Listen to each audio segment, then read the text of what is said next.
he waiting? Should I go? All right, we are live. I don't think we have anybody yet.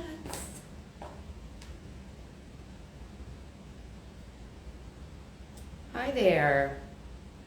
Welcome to Rosa Prima live session. Hello everybody. We're gonna take a couple of minutes to have everybody join us.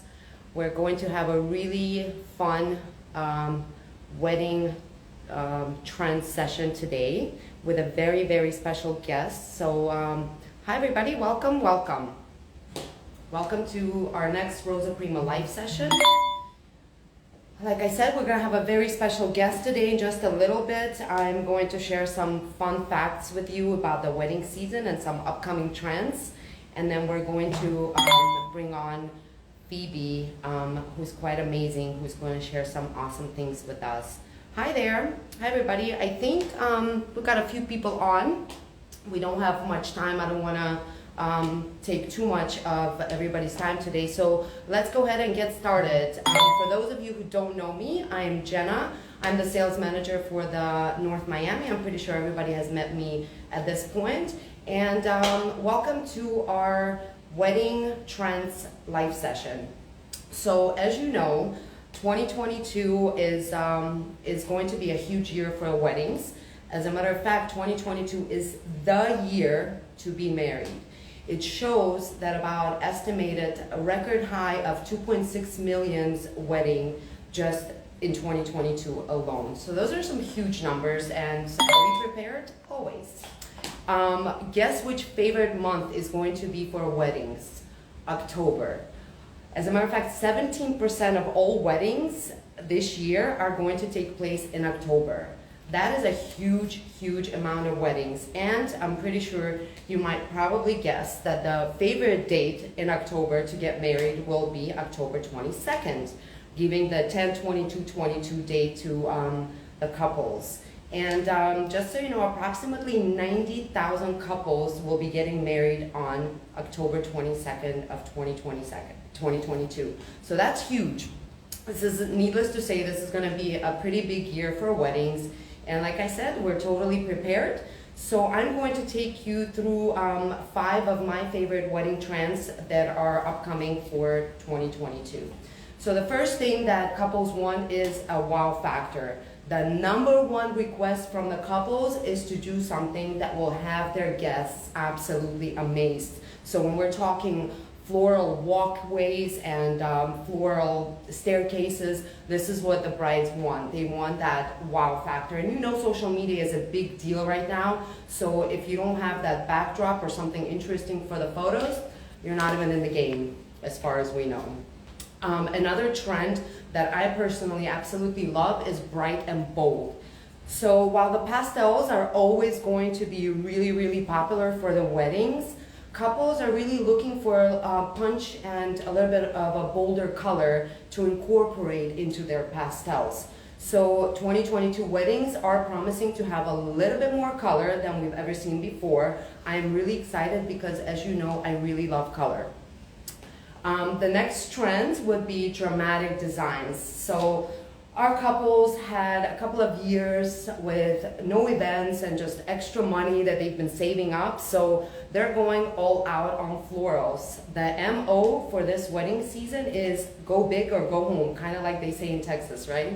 So they're going with floral chandeliers, floral ceilings, cascading flowers, floral arches, you name it. The bigger, the more excited they are going to be about it. Because like I said, it's all about social media, and you've got to have that one amazing floral piece that everybody wants to take a picture with, right? Not to mention the smell, the scent when you walk into the place where you're getting married. It's going to be lovely.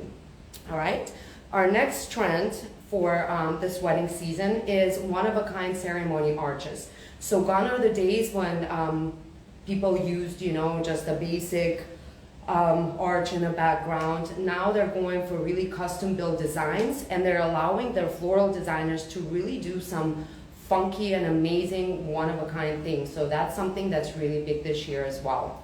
And last but not least, my favorite trend of weddings 2022 would be color blocking. You know, color blocking has been really famous. It's been kind of building up in the last 2 years in the home designs and things like that. So it's kind of fun to see this trend starting to, you know, come up and become popular. So the way the color blocking works, it's when you pick 1 or 2 flower kinds. So if you're gonna pick a rose, it's just going to be a rose, and you're going to pick different shades in that color category. So it's gonna be 1 or 2 flower kinds, and the shades are gonna be in that similar wave. So that's how you build kind of color blocking. And I think it's really cool seeing all these different trends coming about. We're all just kind of used to, you know, brides with their supernatural floral bouquets, but now they're stepping out of that wedding box, and I'm really excited to see it happen this year. I'm here for it. And another person that's really here for it is Phebe. She is the pop-up queen, and we're so excited to have her come join us today. Without further ado, let me get her on right here. I'm so sorry to be so close, but this is a must. In the meantime, you can check out my beautiful set. I love color, so any way to incorporate color into my world is a bonus. All right, hi Phebe. Hi, how are you? Welcome. Thank you so much for joining us. We're so happy to see you and to have you here. Oh, I'm so happy to be here. Thank you. Our audience is really excited to hear everything you've got to say. So without further ado, please go ahead and introduce yourself and tell us what you're all about. Okay, awesome. Well, my name is Phebe Robinson-Higgins. I am the pop-up shop guru. So if you are excited about diversifying your business, I am one of the people to talk to, because I create these beautiful out-of-the-box pop-up shops that are bonus profitable. And that's one of the biggest things that I really encourage businesses to look into is, you know, before COVID, many of us were very, you know, kind of in our own little boxes. We were either wedding florists, event florists, or everyday florists. And the reason why you want to build that pop-up shop into your business is because it allows, when one flow of income decreases, you can ramp up in another place. Meaning, during COVID, my business actually was able to thrive, because although weddings and events are a huge part of my business, pop-up shops and workshops are another area of my business where, even though we weren't meeting in person, I was able to do a lot of virtual pop-up shops, virtual workshops with people. So it was super fun to be able to deliver all that pretty for, oh my gosh, I think I did it for something like 9 to 10 weeks, and I got creative. So I live on a lake, and there were times where I was like, okay, I can deliver to the end of people's docks and do it very safely. So pop-up shops are definitely something I want to encourage people to do and to add to their business. And they're a lot of fun. It's also a great way, if you're new to, that's my little one in the background. It's also a great way if you're new to introduce your business. So what a great way to make a splash into the industry and your community, by, instead of waiting for that wedding to kind of pick you, and maybe even not charging what you should because you really want the wedding, do a pop-up shop. That's a great way to introduce yourself to your community. Absolutely. How did you become with the idea of doing a pop-up shop? What was it? COVID, just kind of being creative, and you had to look outside, you know, step outside of your comfort zone, or was it something that you always done? No, believe it or not, I started doing pop-up shops many years before that. I want to say I started doing them in 2013. So around 2013, as my business was growing, I just started to feel like, okay, I'm not an everyday florist. So a lot of my business becomes, yes, I have a great website, but word of mouth was huge. Once I started doing so many weddings, I started to feel like, okay, a lot of people are referring me, they're friends of friends of friends. Eventually, all of their friends are going to be married, and then all this set of friends is going to be married. So I could slowly start to see that there was going to be a decrease in inquiries. So instead of waiting for that to happen, I said, I have to do something that people haven't seen before. And at the time, no one had saw something like a floral pop-up shop. So that was my big splash. I did my first pop-up shop. I sold out in 36 or 37 minutes. And then from there on, I kept doing them, and I kept selling out, and they were wildly profitable. So much so that I was on a billboard in my town. So that's how big my That's pop-up shop is. amazing. Congratulations. Yeah, thank you so, so much. And now I'm excited to be able to teach other people how to do that and how to infuse that spark in their business. That's amazing. Amazing. Phoebe, that's really incredible. I mean, talk about creative ideas and just doing things that, that people don't do with florals. I love that. I love that, and I want to know more. Exactly. Well, I'm going to do just a little bit of designing because you guys sent me the most beautiful, beautiful flowers.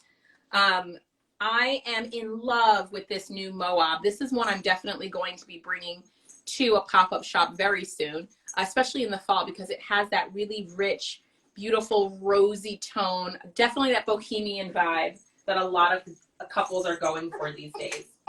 It's really the fact that you said bohemian. That's a really great description for that rose. It really does have that bohemian style and vibe about it. I love that. That's a Yeah. good, I'm going to steal that from you, Phoebe. I hope you're okay with that. I hope Oh it my wasn't a gosh. scam moment. Steal away. When I tell you this rose just gives, and it's huge, which is what I love about it, and it pairs so nicely. Whether you guys sent me a variety of different colors that it would vibe with, but it goes with the David Austin, the Juliet. It goes with quicksand. It goes with you could even add shimmer into this. I mean, there's so many, and then of course the Playa Blanca. Like that's everyone loves a good Playa Blanca. Oh, yeah. Tell me about it. And then you guys also sent I me think all those brides are going to be using a little bit of Playa Blanca and maybe a little bit of Moab in their weddings this year because, like you said, they're very versatile and could go with a lot of any combination, really, any wedding combination. Oh my gosh, absolutely. And I love that, 2020 was definitely 2020 and 2021 was definitely the year that people were more muted, more demure with lots of greens and whites. And now they're like, hello, I'm here. Go bold, go big, go brighter, go home. So Exactly. I love it. And I love that people are getting inspired with that bohemian trend. It's almost like couples woke up and they said, we are no longer afraid of color. We are just going for it. So I'm just I agree. I think from my this garden. year is going to be this year will be really big on color because people are kind of being, it hasn't been an easy 2 years for everybody. So I think just in the last 2 years we have learned that flowers are very beneficial to our health, and I'm also starting to see that people are learning that color is also very beneficial, and when you mix the florals and the color, you kind of get the best benefits of both. I love that. Absolutely, absolutely. And I feel like, flowers just in general bring people so much joy. I've loved flowers my entire life and I've always worked with flowers. I don't think I even realized the benefit of not having them at my fingertips or even, at times being in a flower shortage, what that would do to my psyche. As soon as wedding season opened up again, I was like, I've got to get a flower in my hand. I need this stuff. I agree. We And we my were little feeling one the said he same. needs it too. He's like, me too, mommy. Of course, of course. I bet your little one stops to smell the flowers already. I know my little one does that all the time. Oh, I love that. Yes. Gosh. So all I'm doing is just kind of building this out a little bit, adding some, one of the things I try and always do is I try and add bits from my garden if there's something that I've grown. Hopefully you can see this. So I had So pretty. some beautiful sweet pea that I've added, some great Orlea that's really fun to grow and easy.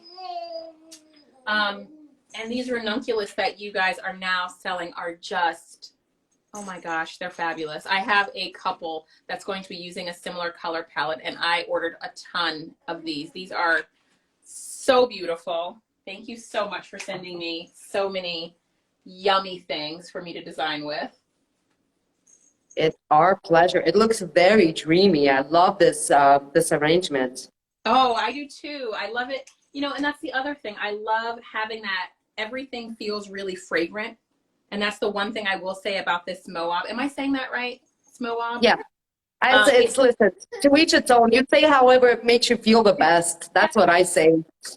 Well, I love that everything that you've sent me is really fragrant. So I feel like if this is a compote centerpiece, which is what I'm designing it as, and this is going on your guest tables, This is going to be something that everyone gets to enjoy from every angle, wherever they're sitting, and the smell is so fragrant. So, you know, not only do you have the Juliet's back there, which I'm just designing this backside.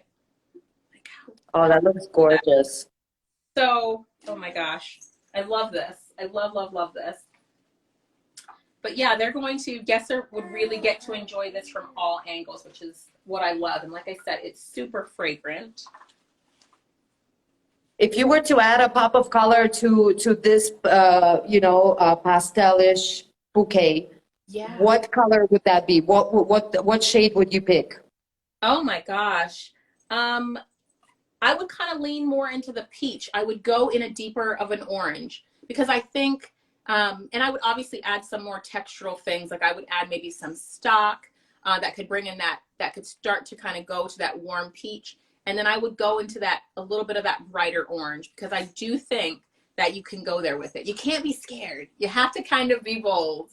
And it's 100%. all about placement. And just like you said, it's all about color blocking and making sure that as you're designing that you're making sure that the flow of colors naturally goes with where the eye would want it to go, but bringing in that little bit of pop. And if you wanted to take this and make it a little bit more, again, more bohemian, a little bit more muted, you could do some dried accents, some bleached accents. You could go into that pampas grass kind of look as well.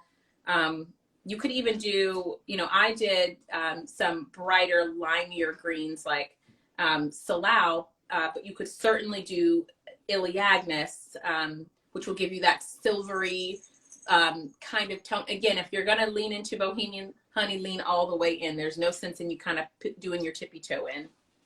Of course.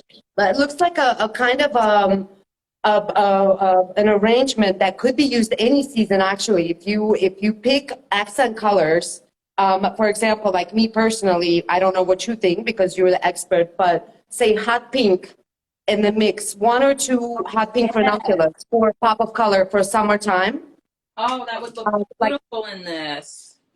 Right? Maybe some red or dark burgundy for the fall to turn this palette straight into fall, right? Oh my God. Even if you wanted to pop it, and the perfect thing for fall would be pop in some beautiful burgundy dahlias, and then that's a winner. There you go. That feels very much like, when I say that out loud, I'm like the burgundy, the blush. That feels very 2017, 2018. But if you kick it up a notch when you add something like this really kicks it up a notch. And then you add that beautiful peachy, orangey tone. I mean, I just feel like everything that we're doing in 2022 should be exciting for our couples. So it shouldn't be, the same old that we've been doing. It should be something that just, completely fills the heart up and feels really good. So stretch your colors.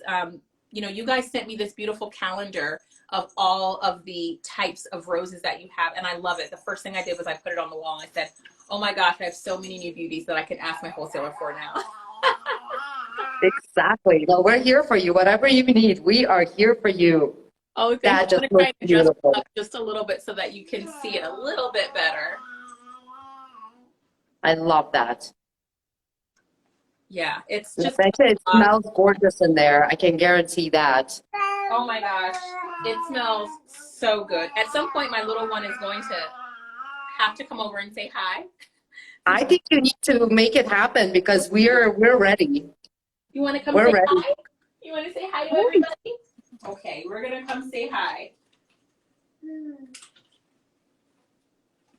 So in addition to doing all the flowers and being a pop-up shop guru, I absolutely love being a mom. So I try and anytime I'm designing, I have my little one near me. Yes, isn't that perfect? Oh my goodness. Hey, beautiful. This is Jackson. Jackson, you are so handsome. Oh my goodness. Oh my goodness, mama's boy. He's so cute. Oh my gosh, thank you so much. And like I said, thank you so much for sending me the most gorgeous flowers ever. I'll have to take a bunch of pictures of this for you because it is, the camera just doesn't know justice. This is absolutely beautiful. It doesn't. No, you're absolutely right. I love the bouquet. I really think it's stunning. And like we talked about, versatile. summertime, springtime. You can turn it into anything you want to just by adding a few different flowers here and there. Oh my God, I can't stop looking at Jackson. Forget the flowers. And you know what I always say, don't be afraid if you're growing something and there's something in your garden that you love. I try and grow just a little bit of every of something for every couple, because I feel like it really personalizes that experience. I'm a boutique florist, so for me it really is about taking those tiny moments and those accents and really highlighting them for a couple. So whether it's knowing that I provided all the rosemary for the sprigs on the table, or just the tiny little things like maybe sweet pea or maybe something like the Orlea, I think that that's something that's so special, and it's also something that's really a standout. And I know it can't be done, for everything, but it's just really nice to have it accented in some things. Absolutely, absolutely. Oh, Phoebe, that's amazing. Thank you so much. I think we're right at our time, and we got to meet Jackson, so that's amazing. Yes, I'm so happy. Thank you, Phoebe, for your wisdom, for taking your time to be with us, for loving our flowers. Thank you so much. And do take lots of pictures, send them over. And audience, for you, please follow Phoebe on Instagram. She's got some amazing content. If you need to find her through Rosa Prima, feel free to do that. You can also send a DM and we can give you Phoebe's information as well. But please do follow her. And Phoebe, you keep in touch with us, all right? We want to know how you're doing. And hopefully, one day when Jackson is getting married, we'll provide the roses. Exactly. And the ranunculus. In the making. Exactly. You want honey? You want to hold that? Okay. Absolutely. Yeah, florist in training. Thank you so much, everybody. I'll let you get back to a wonderful afternoon. Happy Tuesday. Happy Tuesday to all, and have a wonderful, beautiful week.